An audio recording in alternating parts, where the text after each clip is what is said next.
Welcome to వేదిక TV.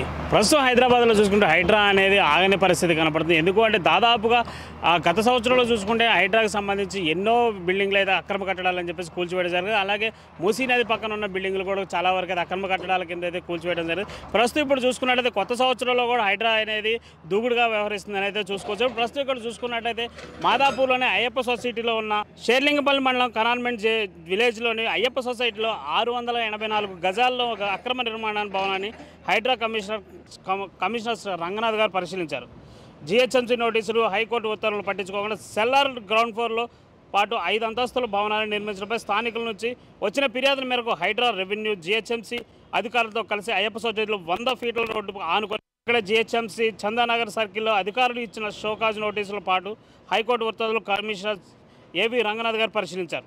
అక్రమ కట్టడాన్ని high court నిర్ధారించగా కూడా హైకోర్టు ఉత్తర్వులను పట్టించుకోకుండా భవనాన్ని నిర్మించడంపై జిహెచ్ఎంసీ అధికారులు కూల్చివేతకు సంబంధించి షోకాజ్ నోటీసులు కూడా ఇచ్చినా పట్టించుకోకుండా భవనాన్ని నిర్మించడాన్ని హైడ్రా కమిషనర్ తీవ్రంగా పరిగణించారు. ఇక హైడ్రా ఏదైతే కూల్చేస్తుందో దానికి సంబంధించి ఆ బిల్డింగ్కి సంబంధించి ఎలక్ట్రీషియన్ అయితే మనతో ఉన్నారు.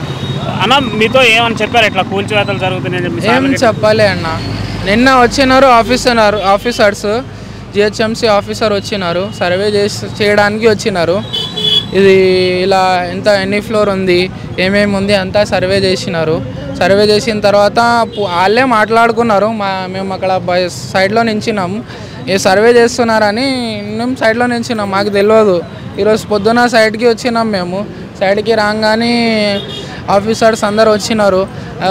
మీరు దిగిపోండి, పని ఆపేసేయండి, ఈ సైడ్ తీసేస్తున్నారు, హైడ్రాలో వచ్చింది కూల్చగొడతారని తీసేయమంటున్నారు. అయితే మేము వర్కర్స్ అంతా దిగిపోయినాం. ఇది దగ్గర నేను ఒక 8 నెలల 9 నెలల నుంచి వర్క్ చేస్తున్నాం. నా కింద 10 మనుషులు పని చేస్తారు. అందరికీ ఇబ్బందే కదా అండి. అందరు మేస్త్రీలు ఉన్నారు, వాళ్ళు 40-30 మంది మేస్త్రీ వాళ్ళు పనులు చేస్తున్నారు. ప్లంబర్ ఉన్నారు, అందరు ఉన్నారు. అందరికీ బాధ పెట్టినట్టుగానే ఉంది కదా. మా సార్కి లాసు, మాకి లాస్, అందరికీ లాసే కదా. అంటే మీ సార్కి గతంలో కూడా నోటీసులు ఇచ్చారంట, 2024 నోటీసులు ఇచ్చారని చెప్పి. ఇయ్యలే నోటీస్ అయితే మాకు ఏం రాలే. నిన్న వచ్చిర్రు, ఈరోజు వాళ్ళు తీసేస్తున్నారు. నేను వచ్చి ఎంక్వైరీ చేసుకొని వాళ్ళు కూల్చేయడం స్టార్ట్ చేసినాం అంతే. మాకేం నోటీస్ ఇవ్వలే. మీరు ఏమైనా సామాను ఉంటే కూడా తీసేయమని కూడా మాకు చెప్పలే. ఎలక్ట్రికల్ సామాను ఉంది, ప్లంబింగ్ సామాను అంతా మా సామాను ఉన్నది. ఆ సామాను కూడా తీయడానికి అవకాశం లేదండి. బయటికి పంపించేసినారు, లోపల యోనిస్తలేరు. అంటే ఇప్పుడు మీ సామాన్ ఎంతవరకు ఉండొచ్చు దాని అంచనా? నాదైతే దగ్గర 1.5 రూపాయల సామాన్ ఉంటుంది. ప్లంబింగ్ వాళ్ళది కూడా 3-4 లక్షలు ఉంటుంది. హైడ్రాలిక్ గ్లాస్ వాళ్ళది కూడా ఉంటుంది. 10-15 లక్షల సామాన్ ఉన్నది అందరిది కలిసి. ప్లంబింగ్, ఎలక్ట్రికల్ ఏమేమి ఉన్నాయి అందరి సామాన్ ఉన్నది. ఆ సామాన్ కూడా తీయడం అవకాశం లేదండి. అంటే మీ ఓనరు ఇట్లా కూల్చేస్తున్నారు అని చెప్పేసి మరి ఆయనకు ఫోన్ చేసే ప్రయత్నం చేశారు? అది మాకు తెలియదండి, ఓనర్ గురించి తెలియదు. మా సార్ ఉన్నారు, సార్కి, మా బిల్డర్ సార్కి చేసినాం. మాకు ఓనర్తో సంబంధం లేదు, మా సార్తోనే ఉంది సంబంధం. సార్కి చెప్పినామైతే సార్ సరే నేను మాట్లాడతా అని చెప్పినారు. సార్కి ఏమన్నారంటే మనకి నోటీస్ ఏం రాలేదు, ఏం కాదని చెప్పినారు. నోటీస్ రాలే అండి మాకు. నోటీస్ ఏమైనా వస్తే మంచిగా ఉంటుంది కదా. ఇంకోటి ఒక రోజు ముందు చెప్పాలి కదా ఏం జరిగింది ఏంది అని. ఇలా ఎందుకు హైడ్రా పెడుతున్నారు, దీనికి కారణం ఏంది అని మాకు చెప్పాలి కదా. అంటే ఇది అక్రమంగా కట్టారు అని చెప్పేసి పర్మిషన్ ఉంది అండి మాకు. అలా పర్మిషన్ ఉంది, చూడు నవంబర్కే పర్మిషన్ తీసుకున్నాం. చూడండి పర్మిషన్ ఉంది అంతా, చూడండి.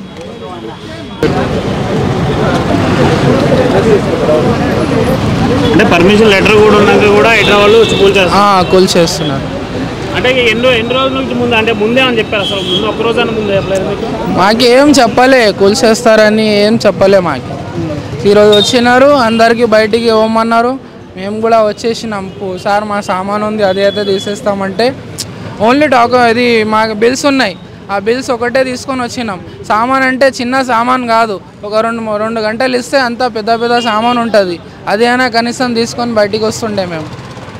పైప్స్ ఉన్నాయి, అన్నీ ఎలక్ట్రికల్, ప్లంబర్ అందరిది సామాన్ ఉన్నది. 1000 రూపాయలు కాదు, లక్షల సామాన్ ఉన్నది.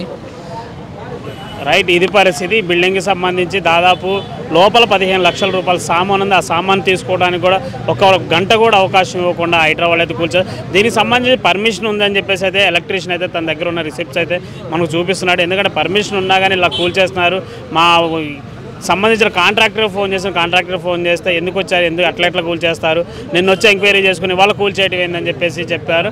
అలాగే వీళ్ళకి సంబంధించిన ఓనర్ అయితే ఇంతవరకు ఫోన్ లిఫ్ట్ చేసిన పరిస్థితి లేదని చెప్పేసి అయితే వీళ్ళు చెప్పడం అయితే జరుగుతుంది.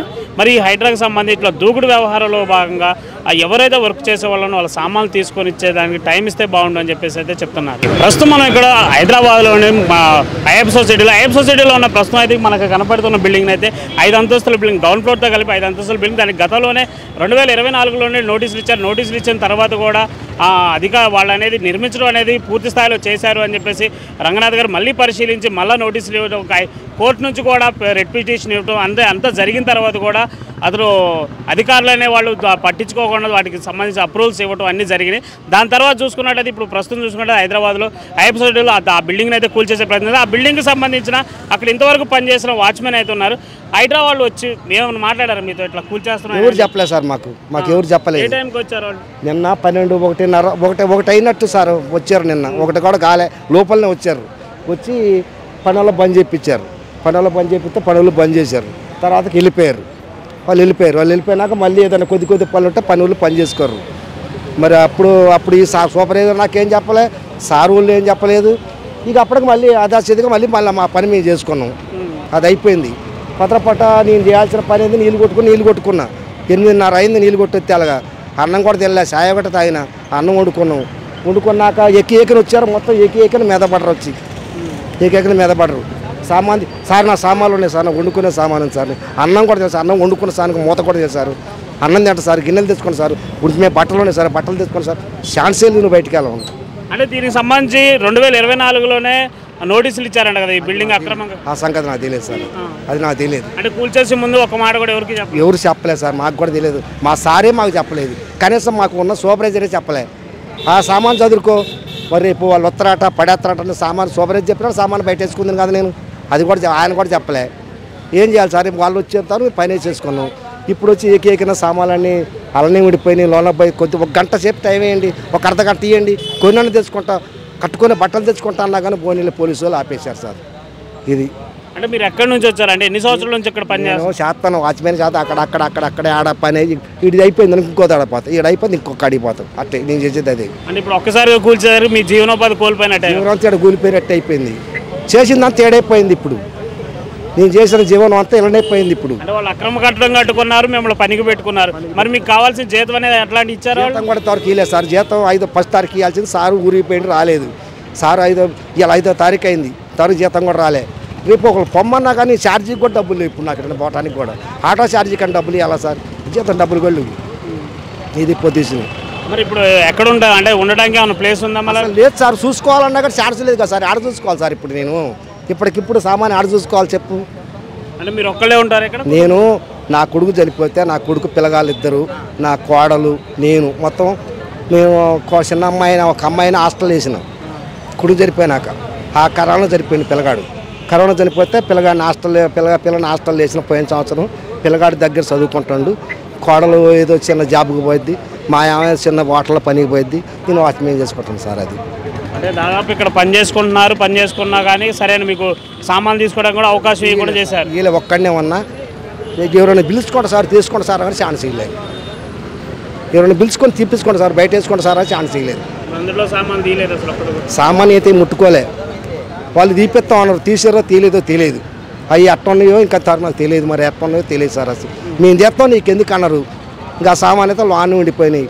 మరి మీ సార్కి ఇట్లా ఫోన్ చేయలేదు? ఇట్లా మా సారు ఫోన్ ఎత్తడం లేదు సార్. సార్ ఫోన్ ఎత్తండి, మేం చేయండి సార్. సార్ ఫోన్ ఎత్తండి, వాళ్ళు ఆడ తిప్పలు పడతారు, వాళ్ళు ఏ తిప్పలు మనకేం తెలుసు సార్. వాళ్ళు అది ఇది పరిస్థితి. ఇక్కడ ప్రస్తుతం చూసుకున్నట్టయితే వాచ్మెన్కి సంబంధించి తన సామాన్లు తీసుకుంటా అని హైదరాబాద్లో బతిమలాడినా కానీ హైదరాబాద్ అయితే తీసుకోలేని పరిస్థితి. తను దాదాపు ఇక్కడే పని చేస్తున్నాడు. నాకు ఇంతవరకు అతను మా ఓనర్ జీతం ఇవ్వలేదు. అలాగే జీతం పక్కన పెడితే నేను కష్టపడి కొనుక్కున్న సామాను కూడా చాలా వరకు అయితే లోపల ఉన్నాయి. ఆ సామాను కూడా తీసుకునే దానికి అవకాశమే ఇవ్వలేదు.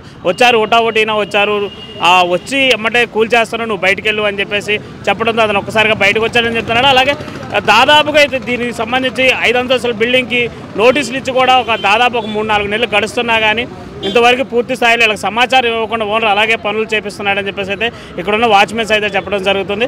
మరి రానున్న రోజుల్లో హైడ్రాకి సంబంధించి పూర్తి స్థాయిలో ఇలాంటి దూకుడు వ్యవహారంలో భాగంగా పేదవాళ్ళు వాళ్ళంటే పని చేసుకుంటూ బతికే వాళ్ళ సామాన్లు తీసుకునే ప్రయత్నం కూడా ఈ అవకాశం ఇవ్వాలని చెప్పేసి వాళ్ళైతే కోరుకున్నారు.